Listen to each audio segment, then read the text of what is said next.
हमारे साथ यहां पर जो लोग बैठे हैं उनमें से किसी ने अपने अपनों को खोया होता, तब भी क्या हम ऐसे ही ज्ञान की बातें करते?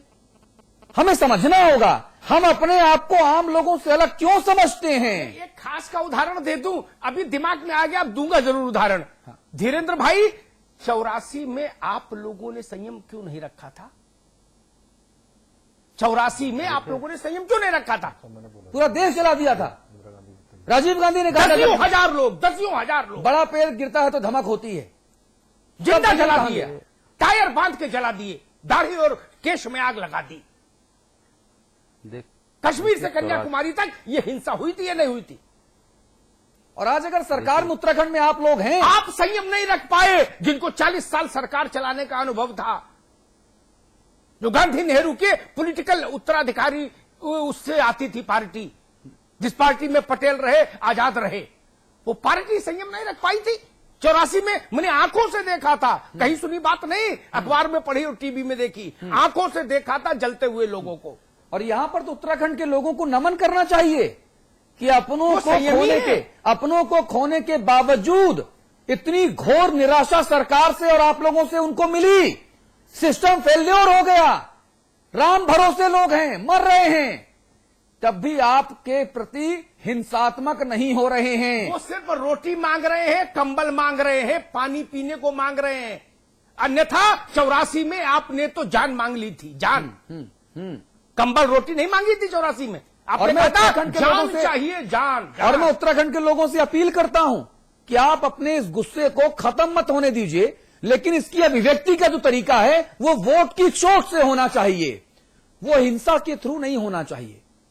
नेता आपके बीच में आए, आपको उनको नहीं सुनना है, मत सुनिए, लेकिन हिंसा पर आमादा मत होइए। क्योंकि हमारे पास जो खबरें आ रही हैं माननीय जनप्रतिनिधियों, उसमें यह सूचना बहुत प्रबलतम तरीके से हमारे पास आ रही है कि अलग अलग जगहों पर जहां पर दर्दनाक मौतें हुई हैं ज्यादातर तरीके पर से, वहां पर हिंसात्मक गतिविधियों को नेताओं के प्रति, सरकार के प्रति और सिस्टम के प्रति हिंसात्मक गतिविधियां हो सकती हैं। धीरेन्द्र जी, देखिए, चाहे 1984 का दंगा हुआ हो, चाहे गुजरात में दंगा हुआ हो, मैं समझता हूं कि हमारे जैसे लोगों ने तो हमेशा इसका विरोध किया है। 1984 में स्वयं पहला जुलूस मैंने निकाला था। उस समय आप जैसे बहुत सारे चैनल नहीं थे, केवल दूरदर्शन था और 7 बजे समाचार आते थे। पूरे देश ने देखा था कि मैं एक जुलूस का नेतृत्व कर रहा था छोटी सी उम्र में। और जब मैं घर लौटा तो कुछ लोग जिन्होंने वहां पर मारकाट की थी, उनके भय की वजह से मेरे पिता ने मेरे घर में पिटाई की थी कि तुम ही नेता बचे हो जो लोगों का नेतृत्व करोगे। तो दादा, हम लोगों ने तो कभी भी इस तरह की हिंसा का कभी समर्थन नहीं। बात नहीं थी, ये एक बात पर बात आई, आपने एक बात कही, इसलिए मैंने टिप्पणी कर दी। व्यक्तिगत बात मैं आपको तो जान रहा हूँ 2.5 दशक से। चलिए मैं प्रकाश भाई के पास चलूंगा। प्रकाश भाई से बात करेंगे। प्रकाश भाई बहुत घूम के आए हैं और बहुत ग्राउंड जीरो पर लोगों से मिल के राहत करके आए हैं। प्रकाश पंत जी, जो हमारे पास सूचनाएं आ रही हैं हमारे विश्वस्त सूत्रों के द्वारा, अभी तक कई सारे नेताओं को अलग अलग जगहों पर लोगों ने घेरा, गो बैक और मुर्दाबाद के नारे लगाए। सरकार और तंत्र की विफलता पर लोगों में भारी गुस्सा है और हमारे पास जो सूचनाएं हैं उससे पुलिस प्रशासन भी हो सकता है मुतस्सिर हो कि अब जो लोग हैं वो नेताओं और अधिकारियों के प्रति हिंसात्मक भी हो सकते हैं। ये बहुत चिंता की बात है और ये सरकार के लिए बहुत अलार्मिंग है। अतुल जी, ये जो आपने विषय रखा है, ये निश्चित रूप से इस समय हम सब लोगों के लिए अलार्मिंग सिचुएशन है। हाँ।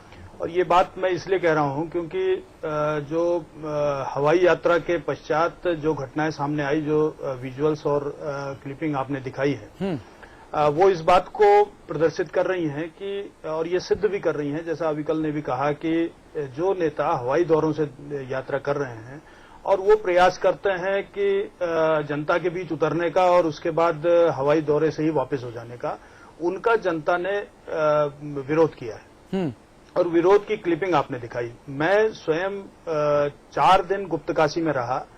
मैंने बहुत नजदीक से उस क्षेत्र का दौरा किया, वहां के प्रभावितों को, वहां के पीड़ितों के मध्य काम किया, मेडिकल कैंप का आयोजन किया और वहीं बैठ करके उनकी सेवा करने का प्रयास किया। मुझे किसी ने कोई ऐसा अपशब्द न कहा और न ही किसी ने कोई विरोध का विषय कहा। उनको ऐसा लगा जैसे उनका ही भाई उनके बीच बैठा हुआ है। मैंने ये प्रयास इसलिए नहीं किया कि हम कोई झूठी वाहवाही लूटें, बल्कि सच्चाई यह है कि आज उन पीड़ितों के मध्य काम करने की आवश्यकता है। अगर हम राजनीति करने के उद्देश्य से उनके मध्य जाएंगे तो उनका गुस्सा स्वाभाविक तौर पर आक्रोश में बदलेगा और वो आक्रोश किसी भी परिणति पे जाकर के समाप्त हो सकता है। आज आवश्यकता किस बात की है कि अब समीक्षा अगर हम करने बैठेंगे तो बहुत चीजें खुलेंगी और उसमें ये बात भी खुलेगी कि 4 दिन व्यतीत हो गए थे, 16, 17, 18 और 19, लेकिन इस सरकार लगातार झूठे आंकड़े देती रही, दिग्भ्रमित करती रही पूरे देश की जनता को कि कोई बड़ा प्रकरण नहीं हुआ है, छुटमुट घटना हुई है और ऐसा ये आपदा में हो जाता है और ऐसा अक्सर हो जाता है। और 19 तारीख तक कोई भी प्रबंधन सरकार का धरातल पर नजर नहीं आया। हम भी दिग्भ्रमित हो रहे थे, जनता की सूचनाएं आ रही थी, फोन लगातार आ रहे थे कि इतनी बड़ी घटना हो गई। इधर हम देख रहे थे सरकार के आपदा प्रबंधन विभाग के माध्यम से दी जाने वाली सूचना, उसमें लग रहा था शायद कुछ नहीं हुआ है, कोई बहुत बड़ा प्रकरण नहीं हुआ है। 20 तारीख को माननीय मुख्यमंत्री जी ने नेता प्रतिपक्ष की बैठक बुलाई, मैं भी उस बैठक में गया। माननीय मुख्यमंत्री जी ने विषय को रखा और उस समय ऐसा लगा कि विषय अब गंभीर हो गया है और उस बैठक के बाद ये परिस्थिति बनती चली गई, बिगड़ती चली गई। और आप कल्पना कीजिए, ये जितने भी पोस्टमार्टम हुए हैं मृतकों के, उनके सबके आमाशय रिक्त निकले हैं, खाली निकले हैं, उसके अंदर कुछ नहीं निकला। अर्थात उनको एक अन्न भोजन का नहीं मिल पाया, जिसके कारण भूख से उनकी मौत हुई है। दर्दनाक स्थिति में तो मौत हुई है, लेकिन उससे ज्यादा शर्मनाक उत्तराखंड के लिए स्थिति है कि हम उनको 2 वक्त की रोटी ही नहीं, 2 वक्त छोड़ के एक 24 घंटे में एक निवाला तक हम उनको देने की स्थिति में नहीं आए। इस प्रकार से ये आक्रोश जनता का फूट करके निकल पड़ा है। अमिताभ जी से मैं शेयर कर रहा था और ये सारे विषय अब हमको सोचने के लिए, चिंतन करने के लिए सवाल खड़ा कर रहे हैं। अब आप देखिए कि 4 दिन तक तो सरकार नहीं जागी और आज के दिन तक आपके 10 दिन बाद इस देश के युवराज आ रहे हैं, वो हवाई दौरा करके वापस चले जा रहे हैं, उनके प्रति आक्रोश है। नहीं, और अभी प्रकाश भाई, ये तो राष्ट्रीय युवराज हैं। अगर मैं प्रदेश के युवराज की बात करूं, प्रदेश के युवराज भी नजर नहीं आ रहे हैं। वो प्रदेश के युवराज नजर नहीं आ रहे हैं और वो युवराज के लिए एक हेलीकॉप्टर भेजा गया, उन्होंने हवाई दौरा किया, उसके बाद वो कहां चले गए, कहां गायब हो गए, ये पता नहीं है। जब देश राज्य के नेताओं की ये स्थिति है, प्रताप जी बताएंगे। अब ये माननीय धीरेन्द्र प्रताप जी इसका उत्तर देंगे, वो उनके विवेक में। धीरेन्द्र जी, लेकिन धीरेन्द्र जी, प्रकाश भाई, धीरेन्द्र जी, मैं सिर्फ ईमानदारी से एक चीज पूछना चाहता हूं। जब हमको वोट की फसल काटनी होती है, चाहे उपचुनाव हो चाहे मेन चुनाव हो, तब भर हम नजर क्यों आते हैं? उसके बाद हम गधे के सर से सिंह की तरह गायब क्यों हो जाते हैं? क्या इसीलिए जनता गुस्साई है? तो एक बात कह दूं धीरेन्द्र भाई, एक मिनट, मुझे बात याद आ गई, एक कोटेशन याद आ गया। उस कोटेशन को सिंगल इन्वर्टेड कॉमा में अपनी जिम्मेदारी के साथ इस मंच पर रख रहा हूं। जवाबदारी मेरी है व्यक्तिगत तौर पर, अगर एक भी शब्द गलत हो, मैं जीतूं या हारूं, 5 साल यही रहूंगा, सेवा करूंगा। ये कोर्ट था। उस कोर्ट के बाद क्या हुआ? और हर मंच पर भाषण में कहा क्या हुआ? नहीं 6 नहीं, मैं 9 सिलेंडर लाऊंगा, मैं राहुल गांधी के घर सीधे जाऊंगा, जीतूं या हारूं जनता की सेवा करूंगा, करता रहूंगा। इससे बड़ी कोई सेवा का अवसर आएगा? पूरे प्रदेश में गमी है, पूरे प्रदेश में मातम है, गंगा रो रही है। ये धीरेन्द्र भाई इसका जवाब नहीं दे पाएंगे क्योंकि वो व्यक्तिगत हिमालय से टकरा रहा है, हमारी आंख में आंसू नहीं। प्रकाश भाई, जी, जी। वो कहते हैं ना कि कोशिश करने वालों की कभी हार नहीं होती। मैं जरा धीरेन्द्र भाई को कोशिश करने का मौका जरूर देना चाहता हूं कि वो जवाब दे पाते कि नहीं दे पाते। देखिए, जवाब तो मैं तब दूंगा जब आप कोई अवसर देंगे जी, इसलिए मैंने कहा। और मैंने पिछली टॉक में भी जब मैं आया था तो उस वक्त भी मैंने आपसे निवेदन किया था कि जब आप लोगों को आमंत्रित करें तो थोड़ा सा उनको अवसर दे दिया। जी, मैं आपको 5 मिनट का यहाँ से नॉन स्टॉप वक्त देता हूँ। पूरे 5 मिनट के बाद अब हम कोई भी आपको इंटरप्ट करेगा, प्लीज। मैं आपसे निवेदन करना चाहता हूँ कि जब आपने एक युवराज शब्द का इस्तेमाल किया उस गांधी परिवार के लिए, जिसके 2 प्रधानमंत्री शहीद हुए हैं, तो उससे मुझे शर्म आती है। अच्छा, एक ऐसे परिवार के लिए जिसका कुर्बानियों का एक लंबा इतिहास है, उनके लिए युवराज शब्द का इस्तेमाल करना। रॉबर्ट वाड्रा भी उसी परिवार के सदस्य हैं भाई साहब। किसी भी दृष्टि से उचित नहीं। मैं समझता हूं कि आपने मुझे समय दिया है तो हाँ, थोड़ा ठीक है, सुनेंगे। ठीक है। और इसके बाद श्री राहुल गांधी जिस तरह से एक प्रचारहीन दौरा करके गए हैं, कहीं पर भी उन्होंने प्रेस से बात नहीं की। मुझसे कई जगह बताया गया, जो लोग वहां गए थे उन्होंने मुझे आज दिन में बताया कि जब कुछ लोग उनकी फोटो भी ले रहे थे तो उन्होंने हाथ जोड़ के मना किया कि मैं यहाँ कोई तस्वीर खिंचवाने नहीं आया हूं।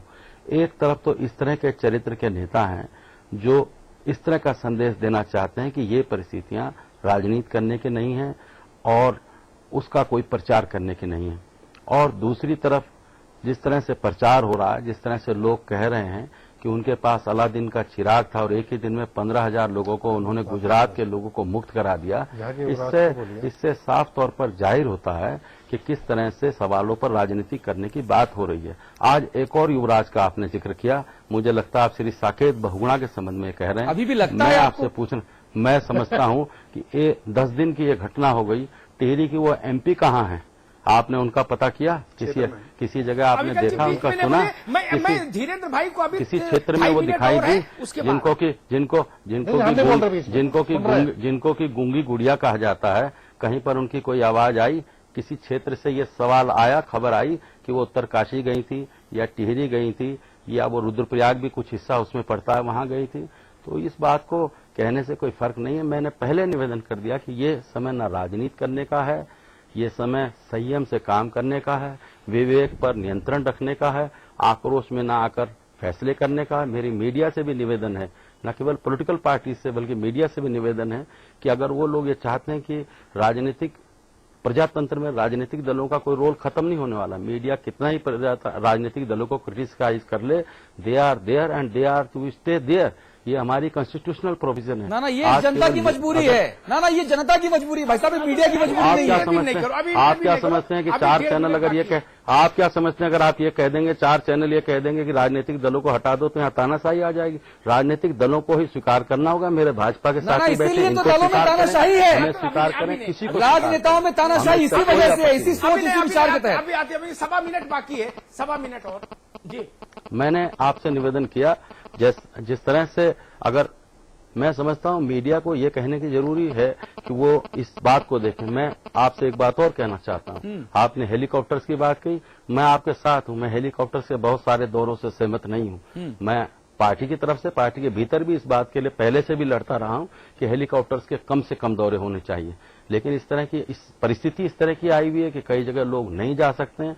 अब इक्का दुक्का लोगों ने जहां पर अगर गलत ढंग से उसका इस्तेमाल किया, पार्टी में राहत सामग्री नीचे फेंककर मंत्री हवाई टूरिज्म कर रहा है। आपदा पार्टी में टूरिज्म है। लोग इसके धीरेन्द्र खिलाफ भाई लड़ाई 30 सेकंड बचे हैं, 30 सेकंड, बात खत्म हो गई। धीरेन्द्र भाई 30 सेकंड बचे हैं अभी। नहीं, मैंने आपसे निवेदन कर दिया। आप 30 सेकंड अब आपके निवेदन पर तीन बिंदु मेरे सामने आते हैं। राजलक्ष्मी शाह भी कटघरे में है, लेकिन राजलक्ष्मी शाह कटघरे में है, इससे दूसरा वेल आउट कैसे हो जाएगा? सवाल नंबर 1। राजलक्ष्मी शाह कटघरे में है, इससे कोई दूसरा वेल आउट कैसे हो जाता है? दूसरे को जमानत कैसे मिल जाएगी?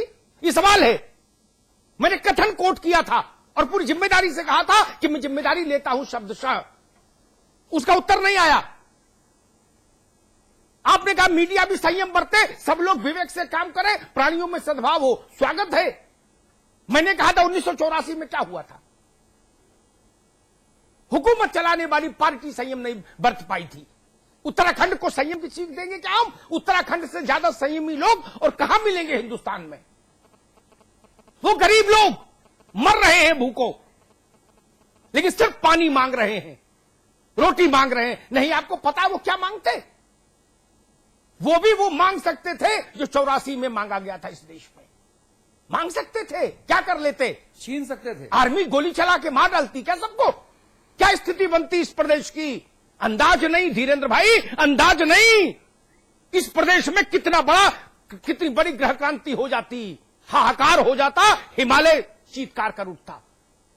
प्राकृतिक आपदा से बड़ी आपदा आ जाती अगर लोग सड़क पर आ जाते, सारी व्यवस्था छिन्न भिन्न हो जाती। लोग संयमी हैं, मैं उनके चरणों में प्रणाम करता हूं। भूख से मर रहे हैं फिर भी उफ नहीं कर रहे।